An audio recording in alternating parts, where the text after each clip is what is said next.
Semaine 4, Psaume 20. Bonjour et bienvenue à Dieu au quotidien, notre série d'études méditatives sur le livre des psaumes. C'est le 5e jour de notre 4e semaine de réflexion sur les 25 premiers psaumes de la Bible et nous allons survoler ensemble le psaume 20 aujourd'hui. Ce sera le dernier psaume que nous étudierons ensemble cette semaine. J'aimerais commencer par lire avec vous ce psaume en entier, des versets 1 à 10. Que l'Éternel te réponde lorsque tu es dans la détresse. Que le nom du Dieu de Jacob te protège. Qu'il t'envoie du secours depuis le sanctuaire, depuis Sion, qu'il te soutienne. Qu'il se souvienne de toutes tes offrandes et qu'il accepte tes holocaustes. Qu'il te donne ce que ton cœur désire et qu'il accomplisse tous tes projets. Nous nous réjouirons de ton salut. Nous dresserons l'étendard au nom de notre Dieu. L'Éternel exaucera tous tes vœux. Je sais maintenant que l'Éternel sauve celui qu'il a désigné par onction. Il lui répond du ciel, de sa sainte demeure, par le secours puissant de sa main droite. Les uns s'appuient sur leurs chars, les autres sur leurs chevaux. Nous célébrons l'Éternel, notre Dieu. Eux, ils plient et tombent. Nous tenons ferme. Nous restons debout. Éternel, sauve le roi. Réponds-nous quand nous faisons appel à toi. Le titre de ce psaume est le même que plusieurs autres, au chef de chœur, psaume de David. Pourtant, le psaume lui-même est différent, notamment parce qu'il s'exprime par la voix d'une multitude qui prie pour le roi d'Israël prêt à partir au combat. Cela se manifeste par l'utilisation de la première personne du pluriel. La première personne du singulier, je, du verset 6, est probablement la réponse de David lui-même ou du grand prêtre en sa faveur. Mais puisqu'il s'agit d'un psaume de David, David a peut-être saisi un moment de prière spontané du peuple en sa faveur et l'a transformé en un chant pour se souvenir et rappeler la force spirituelle et la gloire de ce moment. L'image de ce psaume représente le roi David avant une bataille, peut-être un peu comme celle contre les Syriens dont nous parle le 2e livre de Samuel au chapitre 10, devant le tabernacle de Dieu, offrant prière et sacrifice. Dans ce récit, la multitude qui assiste à la prière du roi répond par ce cri « Que l'Éternel te réponde lorsque tu es dans la détresse ». Littéralement, que l'Éternel te réponde au jour de la détresse. David s'apprêtait à mener Israël au combat et avait besoin de l'aide de Dieu. Le langage du psaume regorge donc de références faisant appel à l'Éternel, le Dieu d'Israël. La prière pour que Dieu fortifie le roi et son peuple depuis Sion ne s'applique pas seulement au champ de bataille. Elle est également appropriée à l'Église, qui est un champ de bataille au sens spirituel du terme. Avec le regard de la foi, nous voyons que ce cri évoque également le grand combat mené par un plus grand que le roi David, Jésus, le fils de David et le roi des rois. Nous pouvons imaginer cette prière prophétisée pour Jésus alors qu'il se dirigeait vers la croix, où il livrerait le plus grand combat contre le péché, la mort et le pouvoir de Satan. Que faire lorsque nous faisons face à la détresse? Comment affronter une journée difficile où nous savons que nous devrons lutter contre des oppositions de toutes sortes sur le plan professionnel ou personnel? Eh bien, ce psaume nous invite à faire 2 choses spécifiques. Voici les 2 choses que nous faisons pour nous préparer au combat quotidien. Premièrement, nous prions. Et deuxièmement, nous exprimons notre confiance en Dieu. Cela peut paraître évident, mais parfois nous oublions tout simplement ce qui est évident. Ce psaume nous encourage à prier de manière spécifique. Nous prions pour que Dieu nous réponde lorsque nous sommes dans la détresse. Seigneur, je suis tiraillé de tous côtés, j'ai besoin de toi. Interviens maintenant dans ma vie. Viens à mon aide, je te supplie. nous prions pour que le nom de Dieu nous protège, quoi qu'il arrive dans les moments difficiles que nous traversons. Son nom est puissant.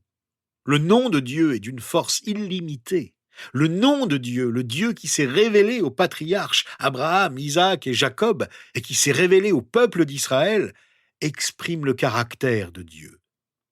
C'est en lui que nous plaçons toute notre confiance. Le Dieu des anciens est notre Dieu. C'est le même qu'aujourd'hui. Il ne change pas et ne changera jamais. Les sacrifices étaient généralement offerts à des moments importants, comme la veille d'une bataille. Cette prière demandait au Seigneur de voir et d'agréer les sacrifices que le roi David offrait avant la guerre. Au temps biblique, tous les sacrifices n'étaient pas acceptés par Dieu. S'ils n'étaient pas offerts avec foi et conformément au système lévitique, Dieu n'en tenait pas compte et il ne les acceptait pas. La place de la foi était importante dans le système sacrificiel de l'Ancien Testament. Celui qui apportait l'offrande devait avoir confiance dans le sacrifice ultime et parfait que Dieu offrirait un jour, celui vers lequel chaque sacrifice indiquait Jésus, le Messie. Cette prière était appropriée pour Jésus avant sa mort sur la croix. Elle était digne d'être priée. Dieu s'est souvenu et a accepté l'offrande de Jésus sur la croix, qui pouvait être qualifiée à juste titre d'holocauste, car elle était consumée par le feu du juste jugement de Dieu. Et Jésus s'est offert entièrement pour nous. Le roi David n'avait qu'un seul désir, défendre le peuple de Dieu et le royaume en alliance avec Dieu.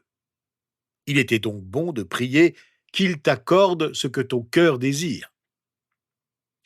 Lorsque nos désirs sont en accord avec le plan et la volonté de Dieu pour nous, nous pouvons prier cette même prière avec confiance. Nous pouvons également nous attendre à ce que Dieu harmonise toujours davantage nos désirs avec les siens au cours de notre croissance chrétienne. Jésus connaissait ce désir et ce but accompli, comme le montre sa prière que nous lisons au chapitre 17 de l'Évangile selon Jean. « J'ai achevé l'œuvre que tu m'as donnée à faire. » L'apôtre Paul lui aussi connaissait ce désir et ce but accompli, comme le montrent ses paroles vers la fin de sa vie. Il a écrit à son ami Timothée « J'ai combattu le bon combat, j'ai achevé la course, j'ai gardé la foi. » Sur le plan personnel, nous constatons également que Dieu donne à chacun un but à accomplir dans son grand plan éternel. La clé d'une vie où les désirs et le but sont comblés est de trouver notre place dans son grand plan, au lieu d'espérer que Dieu soit un acteur dans le nôtre. Le peuple de Dieu avait une telle confiance dans le succès du roi David, il avait une telle confiance dans la délivrance divine, qu'il avait déjà prévu de déployer des bannières de célébration joyeuse avant même que le combat ne commence. La prière du peuple témoigne de la confiance que Dieu l'entendrait et l'exaucerait. Cela était vrai aussi bien pour David que pour le fils de David, pour le roi d'Israël que pour le roi des rois. Jésus a prié pour le succès de son œuvre sur la croix. Et il était impensable que le Père ne réponde pas aux prières du Fils. En répondant à la prière de Jésus, Dieu le Père a répondu à la nôtre. Notre victoire sur le mal qui nous envahit est garantie. David s'associe à la prière du peuple et déclare avec confiance « Je sais maintenant que l'Éternel sauve celui qu'il a désigné par onction. Il lui répond du ciel, de sa sainte demeure, par le secours puissant de sa main droite. » Ici, le roi David exprime sa grande confiance que Dieu exaucera les prières de son peuple. Dieu sauvera le roi qu'il a choisi. En un sens, tous les rois d'Israël étaient oints de Dieu, car ils avaient tous été nommés à leur fonction par une onction littérale d'huile versée sur leur tête. Cette onction d'huile était une image de l'onction spirituelle du Saint-Esprit, nécessaire à leur devoir de diriger le peuple de Dieu en tant que roi. En disant son oint, David se désigne lui-même comme roi. En même temps, il était également entendu qu'un oint ultime viendrait, le roi parfait d'Israël, Christ, le Messie. L'Éternel sauve celui qui a reçu l'onction. David est sauvé par une réponse. Dieu ne reste pas silencieux devant son oint. Il est sauvé depuis le ciel. Dieu entend et envoie du secours de son trône. David est sauvé par la puissance et par la force. Ce qui était vrai pour le roi David est encore plus vrai pour le fils de David, loin suprême de l'Éternel. David savait en quoi les rois et leur peuple avaient généralement confiance. La force humaine et ses expressions fréquentes comme les chars et les chevaux.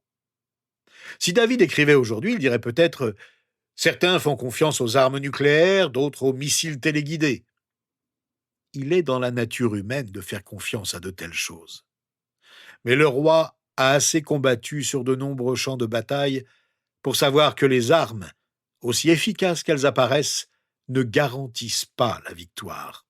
C'est pourquoi il dit « Les uns s'appuient sur leurs chars, les autres sur leurs chevaux, nous célébrons l'Éternel, notre Dieu. » Une des raisons pour lesquelles David refusait de faire confiance aux chars et aux chevaux était que Dieu l'avait ordonné, ordonnant dans la loi de Moïse que les rois d'Israël ne multiplient pas les chevaux pour eux-mêmes, que ce soit pour les utiliser dans la cavalerie ou pour tirer des chars de guerre. David a établi un contraste frappant.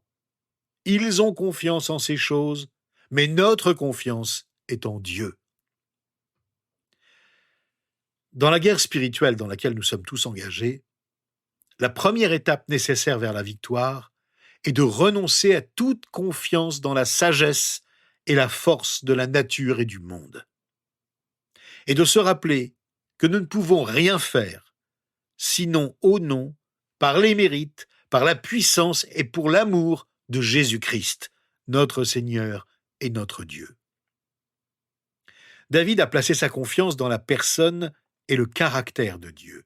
Il n'a pas porté le nom du Seigneur comme une incantation magique. Le nom évoque plutôt la nature complète de Dieu et exprime sa fidélité à son alliance avec Israël. C'est pourquoi nous percevons un défi triomphant chez David lorsqu'il dit « Mais nous célébrons ». Il reconnaît combien il est facile d'oublier et combien il est contraire à la nature humaine de faire confiance à Dieu plutôt qu'à la force et aux ressources humaines. La confiance de David en Dieu pouvait se justifier par de nombreuses raisons, mais l'une d'elles était la simple vérité. David avait découvert que la confiance en Dieu porte ses fruits. Il avait appris que cette foi mène au succès. Ceux qui se confiaient aux chars et aux chevaux se sont courbés et sont tombés. Ceux qui se sont souvenus du nom de l'Éternel se sont relevés et se sont tenus debout. Mais le combat de David n'a pas encore commencé. Il continue donc d'appeler son Seigneur au secours. « Sauve, Seigneur, que le roi réponde à notre appel. » Le secours que David chantait avec assurance n'était pas encore arrivé. Il lui fallait encore crier « Sauve, Seigneur !» Mais il le disait avec confiance dans la réponse attendue de l'Éternel. Il faisait preuve d'humilité. Loin de lui de croire que Dieu lui accorderait automatiquement la victoire, comme s'il la méritait. David termine ce psaume en priant « Réponds-nous quand nous faisons appel à toi ». Littéralement, cette expression est « Réponds-nous le jour où nous t'appelons ». Ce psaume commence donc par un cri d'appel du peuple le jour de la détresse en faveur du roi David, et se termine par un cri d'appel du peuple pour son propre salut le jour où David part au combat. La question qui se pose à nous est la suivante. Le jour de notre détresse, qui est celui que nous allons appeler spontanément? Allons-nous rester isolés? Ou bien pouvons-nous compter sur notre communauté chrétienne pour appeler Dieu en notre faveur? Allons-nous tenter de nous en sortir tout seuls? Allons-nous chercher des solutions humaines, sans compter sur Dieu, avec foi? Je vous invite à le prier sans attendre avec moi et à attendre tout de celui qui veut nous protéger et nous soutenir. Seigneur notre Dieu, nous venons vers toi avec reconnaissance quand tout va bien. Et nous restons reconnaissants quand tout va mal et que nous sommes dans la détresse. Toi qui as les paroles de la vie éternelle, Tu te soucies de nous et de toutes nos préoccupations. C'est avec grande confiance que nous venons à toi et que nous crions vers toi, car tu prends soin de ceux que tu aimes et qui t'aiment. Parfois, nous n'avons pas la patience d'attendre et cherchons des solutions à nos difficultés sans tenir compte de toi. Pardonne-nous lorsque nous t'oublions. C'est sur toi que nous nous appuyons et nous attendons tout de toi, car nous savons maintenant que tu viens au secours de ceux que tu as appelés à toi. Viens donc à notre secours, Seigneur, car c'est avec foi que nous faisons appel à toi. Au nom de Jésus. Amen.